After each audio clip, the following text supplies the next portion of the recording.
There's a particular kind of loneliness that comes from being right before anyone believes you. Not the loneliness of isolation. You can be surrounded by people and still feel it. It's the loneliness of watching something fragile and alive and desperately worth saving, and having everyone around you look at the same thing and see garbage, see waste, see the foolishness of a man who ought to know better. I've covered a lot of ground in my years riding through the hill country and the flatland ranches of the Southwest. I've sat with Apache elders who spoke about patience the way most men speak about muscle, like it was the hardest thing in the world to build and the easiest to lose. I've watched cowboys work themselves half to death over cattle that would never remember their names. I've seen women outlast droughts that broke the backs of entire counties. But I've never seen anything quite like what happened on the Delacourt spread in the spring of what I still call the Year of the Eggs. I wasn't there for all of it. I want to be honest about that up front. I came in sideways, the way a man does when he's passing through and gets caught by something he wasn't looking for. My name is Cal Briggs. I keep a log. It's a habit I picked up from an Apache tracker named Suati, who told me once that a man who doesn't write down what he sees will spend his whole life forgetting the things that mattered most. So I wrote it down, all of it. What I saw, what I was told, what I pieced together from the people who were there before I arrived. This is the story of Emmett Delacourt, and the 700 eggs that nearly destroyed him, and then didn't. The first time I laid eyes on Emmett Delacourt, he was standing shin-deep in muddy creek water, holding a wooden crate above his head like he was trying to keep it out of reach of the devil himself. It was early April, maybe 6 in the morning. The sun hadn't fully crested the ridge yet, and the light had that gray, uncertain quality that makes everything look like it's happening inside a photograph that hasn't finished developing. I'd been riding since before dawn, following the creek south toward the Delacourt property, because a man named Hector Ibarra had told me there was work there. Fencing work, he'd said, though Hector had a way of describing things that made them sound simpler than they were. I pulled up on the bank and stared. The man in the water was maybe 60 years old, with a back that still held its straightness even when the rest of him clearly wanted to quit. His hat was soaked through. His beard, gray and overlong for a working man, had creek water dripping off the ends of it. He was moving slow and deliberate through the current, placing each foot like he was navigating glass, and the crate in his arms was wrapped in burlap, and I could see even from the bank, making him shake with the effort of holding it. "You need a hand," I called. He didn't look up. "I need about 6 hands and a miracle. Can you manage that?" "I can probably do 3 hands if the other man pulls his weight." That made him glance over. Something in his face, not quite a smile, but the ghost of where a smile had been once before life sandpapered it down, registered that I'd said something approaching useful. "Come down here then," he said, slow. "Don't splash." I tied off my horse, her name was Korea, a bay mare with opinions about mornings, and I picked my way down the bank into the water. It was cold in the way that creek water is cold in April, which is to say it was the kind of cold that makes you question your choices. "Take the other side," Emmett said. "Don't tilt it." I got my hands under the crate opposite him. It was heavier than I expected, and warm. Not warm the way wood gets warm in the sun, warm the way something alive gets warm. "What's in here?" I asked. "Eggs," he said. I blinked. "Eggs." "That's what I said." "How many?" He paused to navigate a submerged rock, both of us shifting our weight like partners in a very strange dance. 43, he said, "in this crate. There are 16 more crates up on the bank." I did the arithmetic slowly, because it seemed like the kind of arithmetic that deserved to be done slowly. "That's a lot of eggs," he said before I could finish. "Yes, I know." We got the crate to the bank and set it down on a flat piece of ground he'd laid out with old canvas. The burlap was damp but not soaked, and when Emmett pulled back one corner I could see them nestled in there, brown and cream and spotted, packed in straw with a care that spoke of a man who'd spent a long time thinking about how to do this. "Where'd they come from?" I asked. He stood up, put both hands on the small of his back, and looked out at the creek. On the far bank, the alderman's side, I'd learn later, there was a long, low chicken house that looked like it hadn't been maintained in years. One wall had partially collapsed. The roof was missing in 2 places. "Alderman packed up and left 3 days ago," Emmett said. "Took his family, took his horse, took his dog, left everything else." He turned and looked at the crates. There were 1,000 eggs in that house. Storm took a third of them before I could get over there. And the hens? Scattered coyotes got some, others just, he made a gesture like something dissolving into air. Gone. So I looked at the crates again. The canvas, the burlap, the careful, deliberate arrangement of everything. You're trying to hatch them? That's right. All of them. As many as we'll take. I stood there for a moment, listening to the creek and the early birds and the sound of Korea shuffling on the bank above us, expressing her boredom in the way that horses do, through systematic small movements designed to convey maximum inconvenience. I started. Emmett, he said. Emmett, you know most of those eggs are probably already cold. Some of them. And you don't have an incubator. Not yet. And nobody's going to help you. He looked at me then. Really looked at me, in that way that certain older men have of looking at you like they're measuring something that has nothing to do with your height or your weight. Like they're reading a ledger that only they can see. You might, he said simply, and then he turned and walked back down to the water to get the next crate. I didn't intend to stay. That's the truth, and I want to write it down here because it matters for understanding what happened afterward. I came to the Delacourt spread looking for fencing work, which would have meant a week at most, maybe 10 days if Emmett was slow. I had places to go.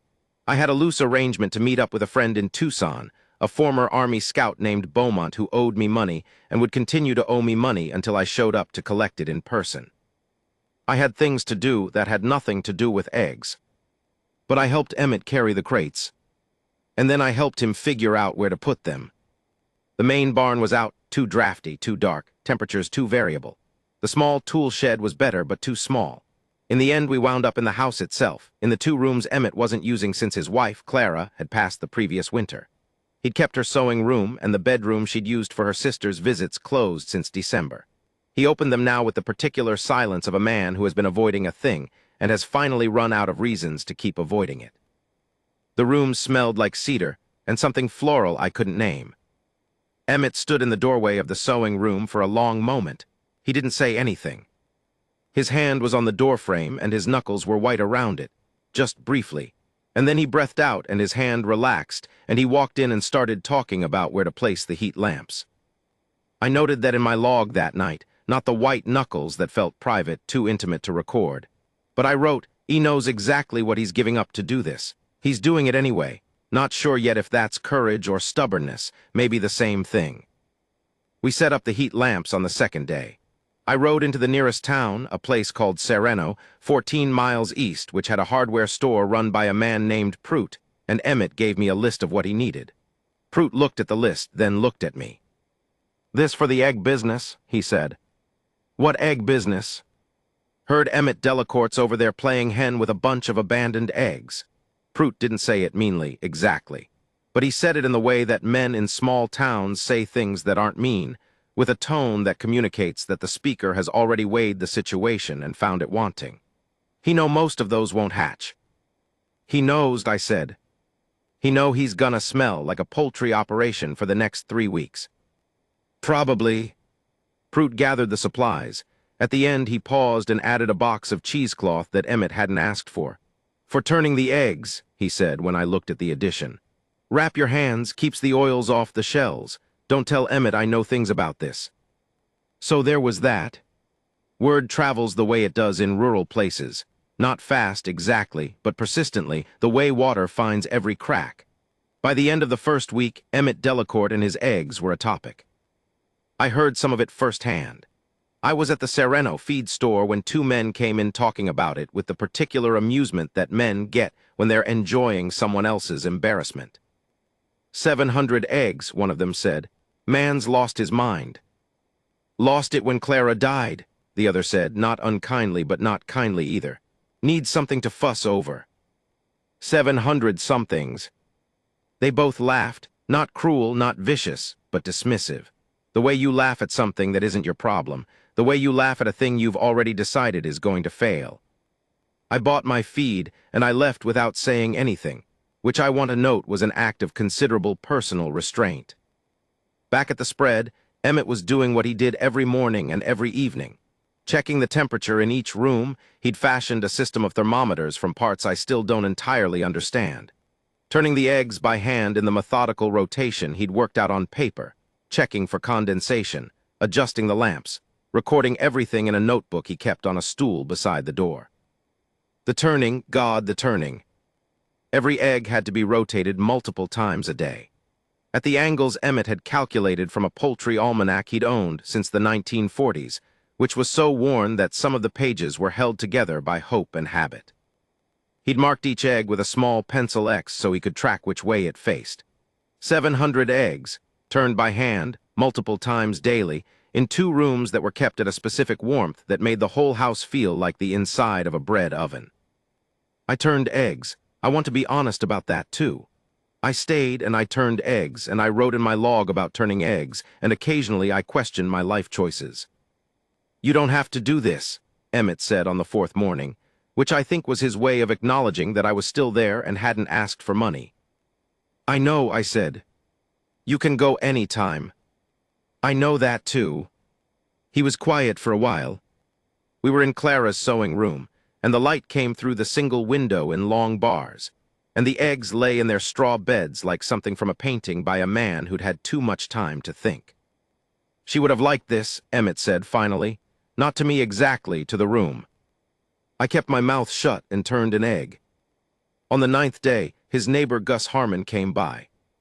Gus was a big man, well-fed and sun-darkened, with the kind of confidence that comes from land ownership and a string of reasonable successes. He was the sort of man who showed up at other people's properties with the air of someone doing a favor by appearing. He stood in the yard and looked at the house and shook his head slowly. "Emmett," he said, when Emmett came out to meet him, "I heard what you were doing, and I wanted to come see it myself." "Now you've seen it," Emmett said. "Those eggs are dead," Gus said, not meanly, with the authority of a man who'd been right before and expected to be right again. "You know that, right? 3 days in the cold, more than that, some of them. You're going to spend 3 weeks of your life." 2.5, Emmett said. "Excuse me. Incubation period is 21 days. We're 9 days in. That's 2.5 weeks left." Gus blinked. "You've been doing this for 9 days." "Yes." "And you're going to keep doing it." "Yes." Gus looked at me then. I was standing at the edge of the porch, and I realized he wanted me to be the reasonable voice, the outsider who would confirm that this was, in fact, unreasonable. I leaned against the post and said nothing. "Your wife's been gone 4 months, Gus said, and his voice was gentler now, which almost made it worse. You don't have to find a project, Emmett. There are people in this town who—" "I'm not doing this because Clara died," Emmett said. The words were quiet and level and had the density of something that had been thought about thoroughly before being spoken. "I'm doing this because those eggs were alive when Alderman left them. Some of them still are, and somebody ought to give them a chance." Gus stood there for a moment with his mouth slightly open. "Besides," Emmett added, "who's going to mock a man for trying?" Gus left without buying anything or saying anything that mattered. I watched him ride out, and I wrote in my log. The question wasn't rhetorical. There were setbacks. I want to be specific about this, because stories like this one tend to smooth over the setbacks, and the smoothing is where the truth gets lost. On day 11, a heat lamp in the sewing room failed in the night. We lost somewhere between 40 and 60 eggs to the temperature drop. We couldn't know for certain until we candled the ones that had been closest to the lamp. Emmett was up at 2 in the morning when it happened, because he developed the habit of checking both rooms once during the night, and he came into my room. I'd been given the spare bed in the small room off the kitchen, and woke me without turning on the light. "Lamp's out," he said. We spent 40 minutes replacing it, and another hour with our bodies placed strategically around the room, trying to hold heat the way animals do. I knelt on the floor, and I did not feel foolish doing it. Emmett sat on the stool he'd put in there, his back against the baseboard, and his head was bowed, and his hands were flat on his thighs, and I thought he was praying until I realized he was just counting. 63 days, he said. From egg to laying hen if things go right. Chickens live 8-10 years. One hen can produce 200 eggs a year. He paused. Some of those eggs in there are female. Some of those females are going to produce eggs of their own for the next decade. I looked at him. The lamp was warming back up. The room was returning, slowly, to the right temperature. You're not just counting what's in there, I said. I'm counting what's possible, he said. That went in the log, word for word. On day 14, a boy from the Harmon Ranch, Gus's youngest, maybe 12 years old, with Gus's broad face and a curiosity his father apparently hadn't managed to squash yet, showed up at the fence line on a horse too big for him and stared at the house. I went out to see what he wanted. Is it true there's 700 eggs in there? He asked. About 640 now, I said. We had some losses. His face did something complicated. Can I see them? I looked back at the house. Emmett was visible through the window, moving through the sewing room with his notebook, checking temperatures. Come on, I said. His name was Marcus. He stood in the doorway of the sewing room and stared at the eggs in their straw under the warm red light of the lamps, and his face had the expression that children get when they encounter something that doesn't fit any category they've been given for the world. Wonder, I suppose, but not the soft kind. The kind that has questions attached. How do you know they're alive? He asked. Candle them, Emmett said from the other side of the room. He picked up a small candle lantern with a paper cone attached and held it to one of the eggs, and in the warm glow of the dark room you could see, faint, unmistakable, the spiderweb of veins spreading out from a small dark center. Marcus made a sound that wasn't quite a word. That's the embryo, Emmett said. Developing, you can see it if you know how to look. Marcus asked if he could come back tomorrow. Emmett said yes. By day 16, Marcus was coming every day after school. By day 18, his older sister had come twice. By day 20, their mother had come once quietly and stood in the sewing room for a long time without saying anything, and then told Emmett that she was sorry about Clara in the way that women say things like that, simply and without any attempt to make it better, and Emmett nodded and thanked her and didn't say much else. I kept writing things down. On day 21, the first egg cracked. Emmett was alone in the room when it happened, early morning, before I was up. He came and got me anyway, knocked on my door, and when I stumbled out into the hallway, he was just standing there with his notebook clutched to his chest, and an expression on his face that I don't think I have the right words for. Come see, he said. And I went. The sound a hatching egg makes is nothing like what you'd expect. I'd heard birds hatch before. Once, as a boy, my aunt kept a broody hen who'd claimed a clutch in the corner of a barn, and I'd watched the process with the particular fascination of a child who hasn't yet learned that the world will eventually become less miraculous. But I'd forgotten the sound, or maybe I'd never really listened for it. It's not a crack exactly, it's more of a tap. A small, insistent tap from inside, like someone knocking politely on a door they're not sure will open. Tap, pause, tap. Emmett and I crouched on the floor of Clara's sewing room, the two of us grown men, on our knees in the early morning half-dark, and we listened to an egg. There, Emmett said, so quietly it barely counted as sound. The shell shifted. A hairline fracture ran from one tap point outward, branching like a river delta, and a tiny beak pushed through into the light of the room, opened once and was still. Emmett sat back on his heels. I'd been in some difficult situations in my years of moving through the West. I'd sat in rooms with men who were deciding whether to be violent. I'd been in canyons during flash floods. I'd once spent a night in the desert after my horse came up lame, and I was out of water, and the stars were too far away to be comforting. I'd felt fear, real fear, more than once. I don't know what I felt watching that egg. I wrote in my log that night, not the emotion I expected, something quieter, like watching an argument get resolved that I'd come in at the middle of. Emmett sent word to Marcus Harmon's mother before the day was out. Not to Gus. To her, Ruth, her name was, a woman who had the practical gravity of someone who'd been the actual functional center of a household for so long that she'd stopped noticing it. She came that afternoon, and she brought Marcus, and she brought the sister whose name was Dora, and she brought, inexplicably, a jar of strawberry preserves. I don't know why I brought that, she said, handing it to Emmett. I do, Emmett said, and he set it on the kitchen table and didn't explain further. By the afternoon of the first hatching day, 7 chicks had broken through. By evening, it was 14.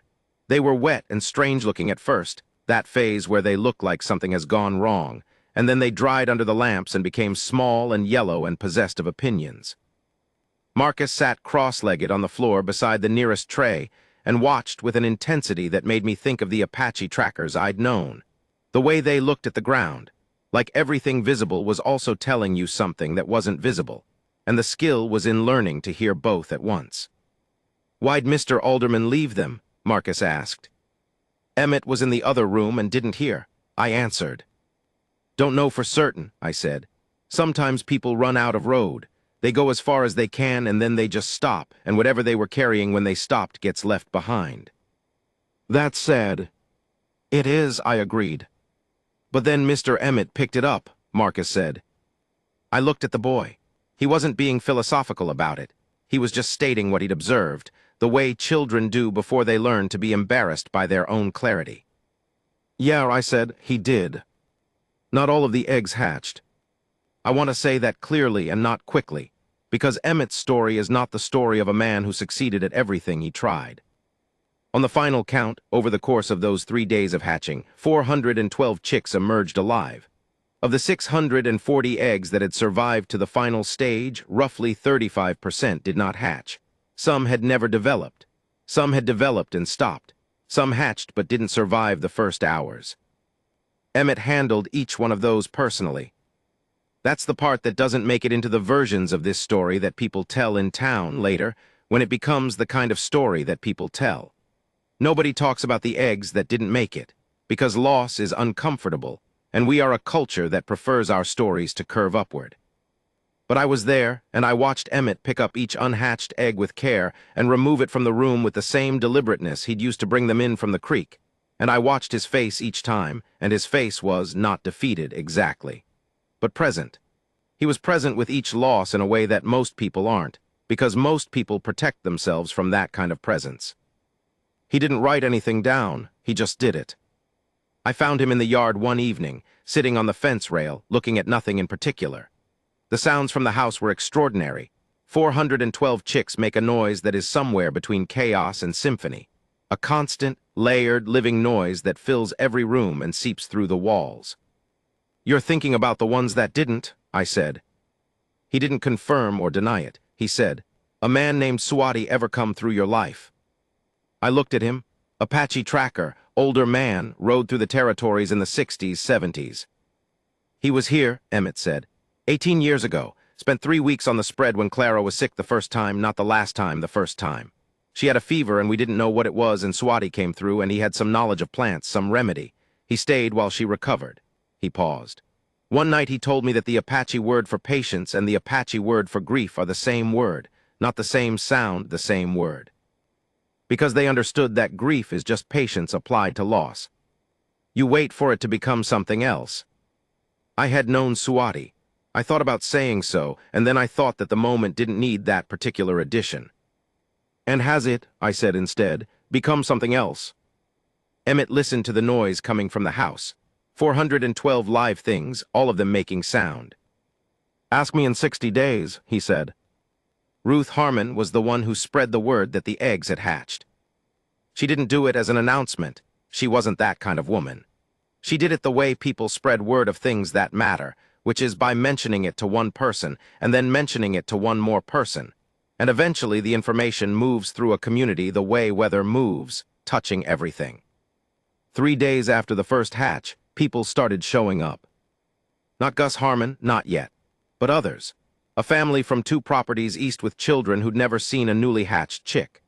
An older woman named Etta Spinks who told Emmett that she'd kept chickens for 40 years and had never seen a man incubate that many by hand, and who then examined his thermometer system with the focused attention of a professional reviewing a colleague's work, and pronounced it with visible reluctance adequate. A young couple who'd recently moved to the area and didn't have the history with Emmett that might have made them skeptical. They just saw the sign Marcus had apparently painted and posted at the end of the road, which read, in the enthusiastic lettering of a 12-year-old, "EMMETT's chicks, 412 hatched, come see." Emmett saw the sign and stood in front of it for a long moment. "Did you know about this?" he asked me. "Marcus mentioned it," I said, which was not entirely accurate but was close enough. Emmett turned back toward the house. He stopped with his back to me, and his shoulders did something brief that might have been a laugh and might have been something else. 412, he said. He got the number right. The chicks needed brooding space. This became the first practical crisis of the post-hatch period, and it was the kind of crisis that clarified what was actually happening on the Delacorte spread. 400 chicks in 2 rooms was manageable for the first week, but chicks grow, and they grow with the particular rapidity of things that have already wasted enough time. By week 2, they were crowding each other, and crowding in chicks leads to pecking, and pecking in a stressed population leads to injury and death. Emmett needed a brooder house. He had materials. He had lumber from a collapsed outbuilding he'd been meaning to deal with for 2 years. He had old corrugated tin and fence wire and hardware cloth and the general mechanical knowledge of a man who'd kept a working spread for 30 years. What he didn't have was time, because he was still managing the chicks and the feeding and the daily rotation of air and heat, and there were only so many hours. I helped with the building, that was a given. But on the second day, Marcus Harmon showed up after school with Dora and 2 of their friends, and they asked, without preamble, what needed to be done. I pointed at a pile of lumber that needed to be sorted and stacked. They sorted and stacked it. The day after that, the young couple, their names were Tom and Inez Verla, came with their own tools. Tom was a carpenter by trade. It turned out, and he looked at what Emmett had planned and quietly improved it in 3 places, without saying that he was improving it, just making changes the way craftsmen do when they can see a better way. The brooder house went up in 4 days. It was a better building than Emmett had planned to build alone. Gus Harmon came on a Thursday. He drove his truck into the yard. He had one of the newer trucks, which was the kind of detail Gus was careful about, and he sat in it for a moment before he got out. And I watched from the porch because I had developed, over the course of nearly a month on this property, the habit of watching Emmett's interactions the way you watch a poker hand that's still being played. He got out. He looked at the brooder house. He looked at the sign Marcus had made. It was still up, because Emmett had been unable to bring himself to take it down. He looked at the half-dozen cars that were parked along the fence line, belonging to visitors who were inside with the chicks. Then he walked up to the porch where I was sitting. "How many?" he said. "Fort Welve alive," I said. "Best estimate from the candling, about 390 will make it to full growth, 220 estimated hens." Gus was quiet. 220 hens, he said, at 200 eggs a year. That's what Emmett said, 44,000 eggs in the first laying year. Gus sat down on the porch step, which was not something I'd expected him to do. He was a man who stood when he had standing to do, but he sat down on the step and looked at the brooder house, and the people moving around the property, and the sign that Marcus had made. "I told him he was a fool," Gus said. "I know," I said. "Ruth told me to come apologize." He paused. "She didn't use those words exactly." "What words did she use?" "She said if I didn't come over here and eat some of my crow, she was going to start feeding the chickens before she fed me." Another pause. "Ruth has a sense of perspective." Emmett came out of the house then, carrying the strawberry preserves jar, Ruth's preserves from the day of the first hatch. He'd been using it, apparently, as a water glass. He stopped when he saw Gus on the step and looked at me, and I gave him nothing, just watched. "Emmett," Gus said. "Gus," Emmett said. There was a silence of the kind that happens between men who have known each other for decades and have recently been on the wrong side of each other. "I've got some wire fencing I'm not using," Gus said, "if you need to expand the run." Emmett looked at the jar in his hand. "I might need that," he said. "I'll bring it tomorrow." "All right." That was all of it. That was the whole thing. I wrote in my log, men apologize differently than you'd think. Sometimes I've got wire fencing is the most honest thing a man can say. On a Sunday morning about 6 weeks after the first hatch, I finally told Emmett about Suwati. We were in the brooder house, which was full of the particular industry of growing chicks. The constant motion, the feeding, the climbing over each other with the cheerful, indiscriminate energy of things that are alive and don't know enough yet to be anything other than that. "I knew him," I said, "Suwati the tracker." Emmett stopped what he was doing. "He came through when I was working a spread up near the Verd River," I said. "This was maybe 15 years ago. He was old then, older than you are now. He had a way of looking at things." "What kind of way?" I thought about how to say it. Like everything was still happening, even things that were finished. Like the past was still present if you knew how to look. Emmett was quiet for a moment, and in the quiet the chicks were enormously, ridiculously alive. "He taught me to turn eggs," Emmett said. I looked at him. "Clara was pregnant," Emmett said. "Early on, we'd lost two before too early before they became anything you could really mourn in public. When Swati was here that time with the fever remedy, I told him about it. Told him I didn't know what to do with myself. He took me out to the hen house. We had a proper hen house then, and he showed me how to candle an egg, showed me the veins inside. He said," Emmett stopped and seemed to be locating words that were stored somewhere deep. "He said that some things need to be held at the right temperature and turned regularly and given enough time, and that is the whole of what you can do. The rest is not yours to control." "Clara," I said. "She lost that one too," Emmett said, "and the next, we never had children." He looked at the chicks. "She would have been very good at this." "I didn't write that in the log. Some things belong to the room they happened in." 63 days after the first egg cracked open in Clara's sewing room, I stood in the yard of the Delacourt spread and watched 407 chickens move through the morning light like something from a dream that had decided to become practical. I'd stayed, that's the simple fact of it. I'd stayed well past fencing work, past any reasonable explanation, past the point at which Beaumont in Tucson had given up waiting for me and spent the money he owed me on something I chose not to think about. I'd stayed because, and I tried to write my way to honesty about this in the log over many evenings, I had not wanted to miss the ending. Which is not quite the right word. Endings end things. What was happening on the Delacourt spread was something different. It was more like a door opening, or a tide turning, or the particular moment in a long conversation when the thread that had seemed to go nowhere suddenly connects to something you've been trying to say for months. The chickens were extraordinary. I know that's a strange thing to say about chickens, which are not, as a species, known for their extraordinariness.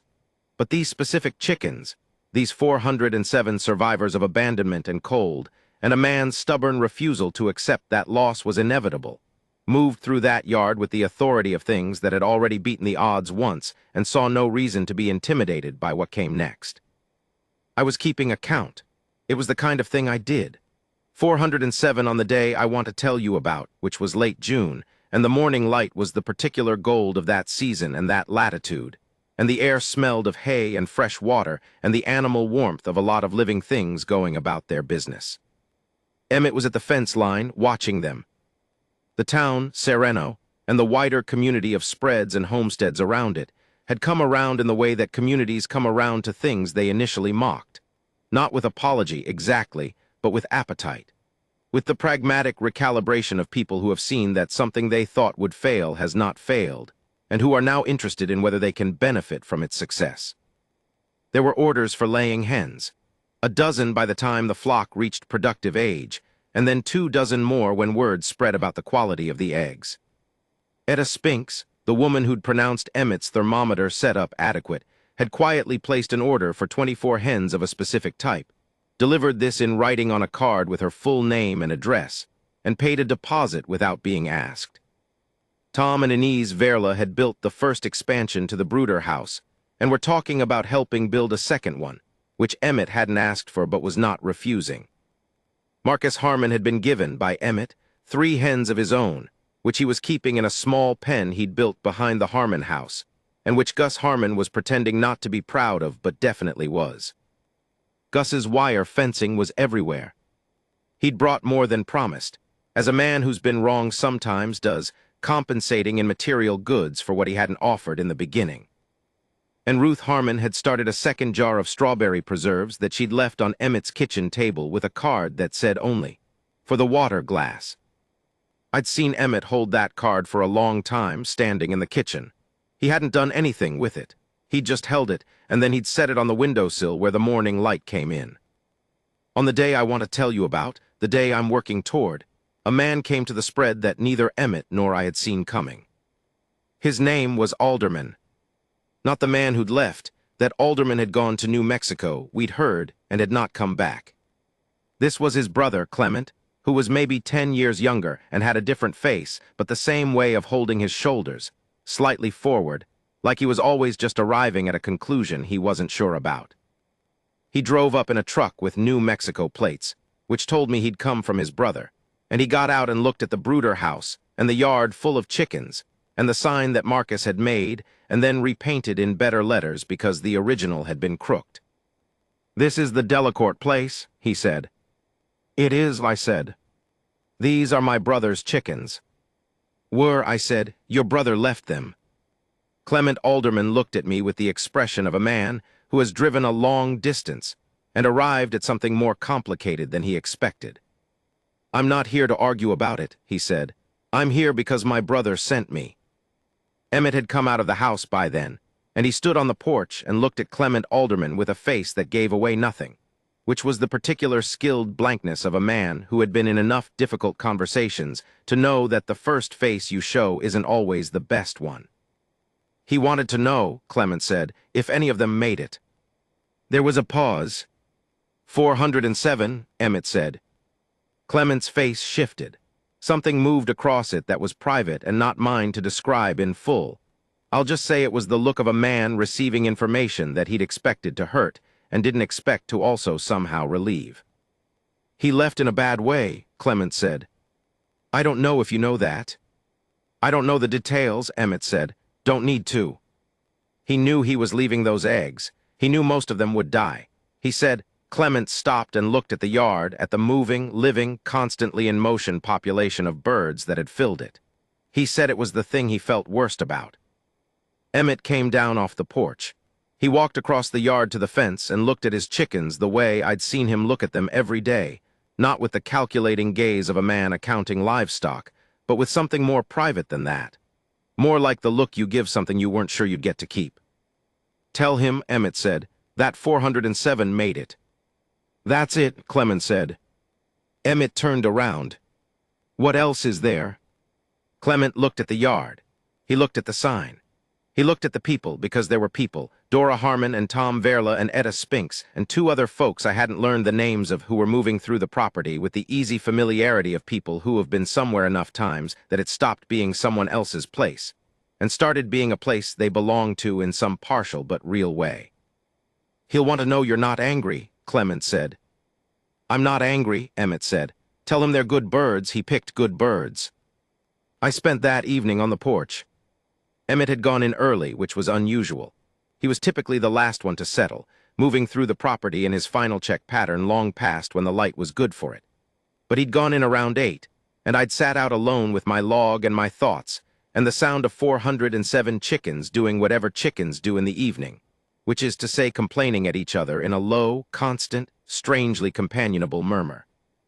I'd been in the West long enough to know that the land changes you if you're paying attention. Not dramatically, not the way stories like to have it, with revelation arriving like weather. More gradually, the way a river changes a canyon, one day of water at a time. You wake up and you're different, and you can't point to the exact moment it happened. I thought about Suwati, who taught a grieving man how to hold something fragile at the right temperature and turn it regularly and give it enough time. I thought about Emmett in the creek water with the crate above his head. I thought about Marcus's sign, the first version with its crooked letters and its exact count. I thought about the sewing room and the cedar smell and the white knuckles on the doorframe and the sound of tap-tap paws from inside a shell. I opened my log to a fresh page and I wrote, "There is a kind of stubbornness that isn't stubbornness at all. It just looks like stubbornness from the outside because it doesn't stop when the math says to stop. Emmett didn't save 700 eggs because he'd calculated the odds. He saved them because somebody had to be the person who tried, and he was the only one standing there." I wrote a little more after that, and then I stopped. Emmett found me on the porch the next morning. He had 2 cups of coffee, and he handed me one and sat in the other chair, and we didn't talk for a while, which by then was a comfortable kind of not talking, the kind that doesn't need to be filled. "You're going to go soon," he said, not a question. "Probably," I said. "You should take something." I looked at him. "I don't need payment, Emmett." "Not payment?" He stood up and went inside and came back with a small box, which he set on the arm of my chair. Inside the box were 3 eggs, brown-shelled and warm. "From the first hens to start laying," he said, "last week." I looked at the eggs. 407 birds, I said, "and you're giving me 3 eggs." "They're the first ones," he said. First is different from most. I thought about what to say. There were things I could have said about Clara, about patience and grief being the same word, about the way a whole community had reorganized itself around a man's refusal to accept that a living thing was not worth trying for. There were philosophical observations and reflective conclusions, and the kind of endings that would satisfy a listener who wanted their meaning spelled out. I said, "Thank you, Emmett." He picked up his coffee cup. "Come back through if you're ever in this direction." "I will," I said, "and I meant it in the way you mean things when you know they might not happen and you want them to anyway." I rode out mid-morning. Before I went, I stopped at Marcus Harmon's sign, the second version, the one with the straight letters and the better paint. He'd updated it since the first hatch. It read now. I looked at it for a while. I thought about what I'd been told the day I arrived. He's lost his mind, needs something to fuss over, you're going to spend 3 weeks of your life. And I thought about the way the math of mockery always works, how it sounds so reasonable from the outside, how it counts only what's already there and not what might be. I thought about Swati, who'd said that some things need to be held at the right temperature and turned regularly and given enough time. I thought about Emmett in the yard, watching his chickens move through the morning light and the particular quality of his face as he watched them, not triumphant, not vindicated, but something quieter and harder to name. The face of a man who has paid the full price of something and received the full thing in return and knows exactly what that exchange cost him and has decided it was worth it. I didn't write any of that in the log right then. I tucked the box of eggs into my saddlebag with care, the same care I'd seen Emmett use for months, the care that becomes instinct once you've understood that fragile things can survive if you're steady enough with them, and I rode out toward the road. Behind me, the barnyard was loud. 407 voices, doing what voices do when they have enough space and enough warmth and enough time. I never made it to Tucson. I got as far as Sereno, 14 miles, the same 14 miles I'd ridden in the first morning before I found Emmett in the creek, and I stopped at Prute's hardware store for supplies. Prute looked up from behind the counter. "Heading out," he said. "That direction," I said. "Here the Delacourt place is doing well. Eggs selling." He paused in the way that means there is something more coming. "Heard it was you stayed and helped." "Emmett did the work," I said. Sure, Prute went back to whatever he was counting. Still. I bought what I needed and I walked out into the June morning, and I stood on the main street of Serrano and looked down the road that went west toward Tucson and the road that went east back toward the spread. And I thought about Beaumont and the money he owed me and the life I'd been moving toward before the creek and the eggs and the 2 cups of coffee on the porch. I stood there for a while. I want to be honest about what I decided and why. The thing is, and this is the part that's hard to write, hard to explain without it sounding like something it isn't, the thing is that I'd been moving through for a long time. Place to place, job to job, the kind of man who keeps a log because Swati told him to and then sometimes forgets why he's keeping it. I'd been recording things without always understanding what the recordings added up to. On the Delacourt spread, for the first time in a long time, I'd understood. Not what the recording added up to, I don't want to oversell it. I hadn't had a revelation. I hadn't found a home or a calling or a purpose with a capital letter. But I'd watched a man treat something no one wanted like it was worth everything, and I'd watched the world reorganize itself, slowly and reluctantly, and then more willingly, around that treatment. And I'd thought, not for the first time, but with more force than before, that this was a way of being in the world that I respected, and that I wanted to stay close to things I respected. I turned around. I rode back east. When I came back through the gate, Emmett was in the yard mending a section of fence. He looked up when he heard Korea, and he looked at me for a moment with an expression that was careful and waiting. "Forgot something," he said. "Turns out the fencing work took longer than I thought," I said. He held my eye for a moment, then he went back to the fence. "Get your tools," he said. "South Run needs a second pair of hands." I got my tools. That fall, the first hens from the hatch began laying in earnest. The count, by October, 218 laying hens, which exceeded what Emmett had predicted by 2.5%, a margin he noted in his records with the satisfaction of a man who doesn't celebrate loudly, but makes sure the number is written down correctly. The eggs went to 7 families in the surrounding area that first season. The following year, 14. Marcus Harmon's 3 hens had become a small flock of their own, 12 birds, which Marcus was managing with a seriousness that had caused Gus Harmon to stop pretending not to be proud and start actually saying so, which according to Ruth was the most surprising development in the whole affair. Clara's sewing room was returned to what it had been. Emmett put the stool back where it had been. He left the thermometer system in place, though along the baseboard, not for any practical purpose, just there the way a scar is there, not ugly, just evidence of something that happened and was survived.